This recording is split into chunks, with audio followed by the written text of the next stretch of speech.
ஒரு நாள் உங்க பிசினஸ்ல கஸ்டமர் வரலன்னா தோல்வியா? இன்னைக்கு வரல அவ்வளவுதான் பிசினஸ் தோல்விலாம் இல்ல.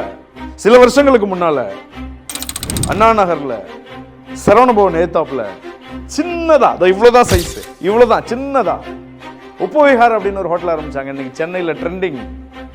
எத்தனை பிரான்ச் இருக்கு உங்களுக்கு தெரியும்? உங்களை நிறைய பேர் அங்க சாப்பிட்டுருப்பீங்க. சின்னதா ஆரம்பிச்சு கொஞ்ச நேரத்துக்கு கஸ்டமர் கிடையாது.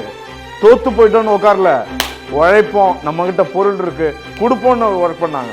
இன்னைக்கு உப்பவிஹார் நம்மளோட மலர்ச்சி மாணவர்கள், நம்ம தான் கோச்சிங் பண்றோம். இன்னைக்கு எங்க நிக்கிறாங்க? உயர்ந்து வந்துட்டு இருக்காங்க. இன்னும் வளருவாங்க. ஏன்? நம்பிக்கை. என் பொருள் சரியா இருக்கு, என் தரம் சரியா இருக்கு, நான் சரியான திசையில போறேன் அப்படின்னா தொடர்ந்து பண்ணுங்க. நம்பிக்கை தான் வாழ்க்கை, நம்பிக்கை தான் பிசினஸ்.